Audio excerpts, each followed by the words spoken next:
If x varies directly as y, x और y आपस में डायरेक्टली लिंक्ड हैं और जब y की वैल्यू 8 दी हुई है, x की वैल्यू 12 दी हुई है, तो हमने x फाइंड करना है जब y की वैल्यू 14 है। तो इतनी वैल्यूज़ दी हुई हैं, आपने कंफ्यूज नहीं होना है। पहले वाली जो y और x की वैल्यू है वो हम k निकालने के लिए यूज़ करेंगे।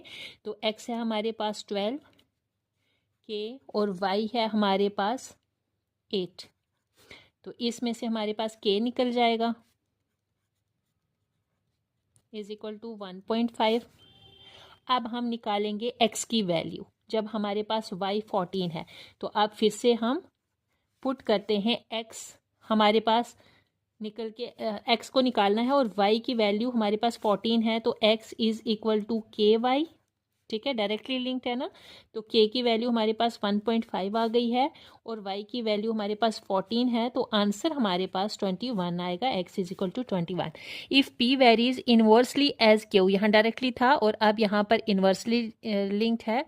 यहाँ पर p और q की वैल्यू दी हुई है।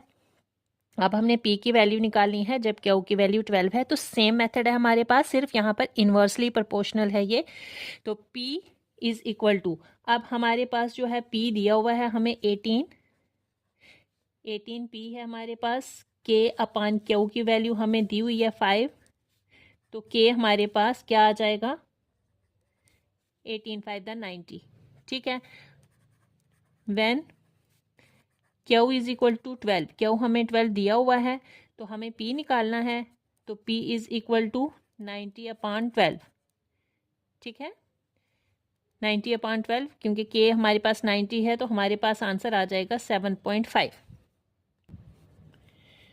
अगर a और b आपस में डायरेक्टली लिंक्ड हैं, a की वैल्यू भी दी हुई है, b की वैल्यू भी दी हुई है, तो अब हमने b फाइंड करना है जब a की वैल्यू 63 है। तो डायरेक्टली लिंक्ड हैं तो हमें पता है क्या लिखना है हमने, a is directly proportional to b। ठीक है,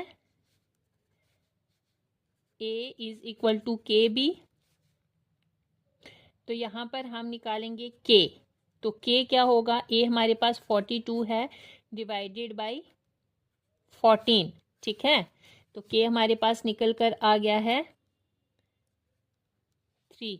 अब हमें a की वैल्यू दी हुई है तो b निकालना है। तो b निकालने के लिए हमें a की value 63 is equal to k3 है और b निकालना है। तो b is equal to 63 by 3 is equal to हमारे पास 21 आंसर आ जाएगा हमारा।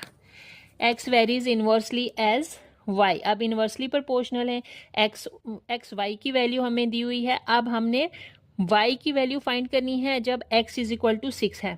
तो यहाँ पर हमने क्या करना है, थोड़ा सा डिफरेंट यहाँ क्वेश्चन हमें लग रहा है। तो यहाँ पर हमें x और y की वैल्यू दी है तो x और y की वैल्यू हम यहाँ पुट कर देंगे। ठीक है, 48 सीधा k इज इक्वल टू हमारे पास 48 आ गया है।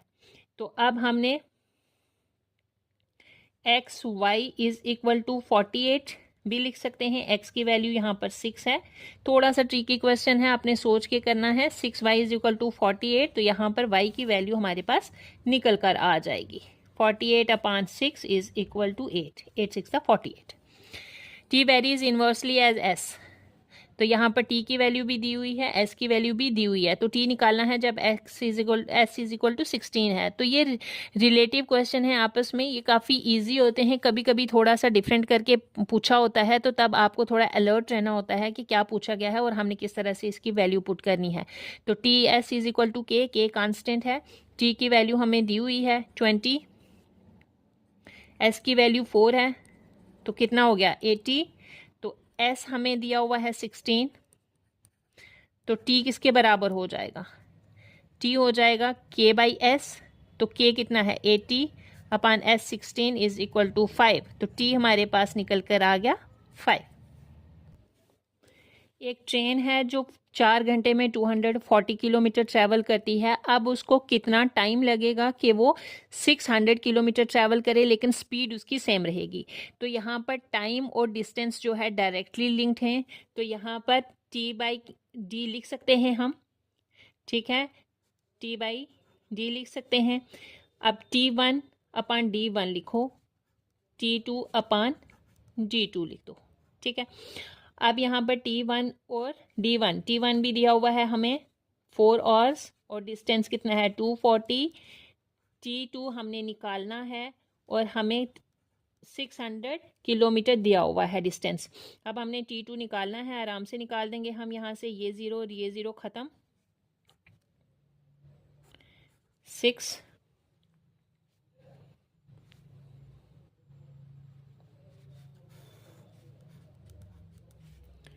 T2 इज इक्वल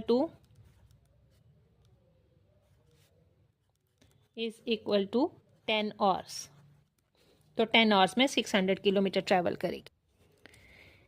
एक बंदा 6 आवर्स में 1800 रुपीज़ अर्न करता है। अब वो 9 और काम करेगा तो कितने पैसे उसको मिलेंगे, उसकी सैलरी कितनी होगी? तो डायरेक्टली लिंक्ड है, सैलरी अगर बढ़ेगी और ज़्यादा आवर्स काम करेगा तो सैलरी भी बढ़ेगी, ठीक है। डायरेक्टली लिंक्ड है तो हम ऐसे लिख सकते हैं salary upon hour, S1 upon H1, S2 upon H2। Salary कितनी है पहले 1800, कितने आवर्स काम करने के बाद 6 आवर्स। अब यहाँ पर आवर्स दिए हुए हैं लेकिन हमने सैलरी निकालनी है, ठीक है, S2 निकालना है हमने। तो S2 हमारे पास क्या हो जाएगा 1800 into 9 upon 6 is equal to 2700 rupees वो कमा लेगा 9 आवर्स काम कर।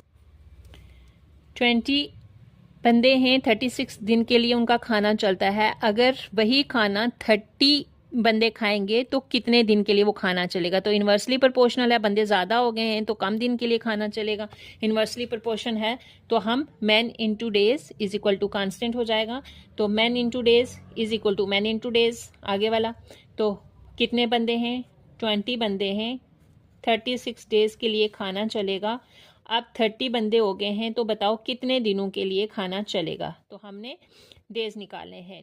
यहाँ पर डेज को मैं D2 करके निकाल रही हूँ क्योंकि ये वाले डेज हम D1 करके रिप्रेजेंट कर रहे हैं। तो D2 क्या हो जाएगा 20 इंटू 36 अपॉन 30, ये 0 ख़त्म, 3 1 3 3 2 6। तो वो 30 डेज 30 बंदों के लिए जो खाना है 24 डेज के लिए ही चलेगा।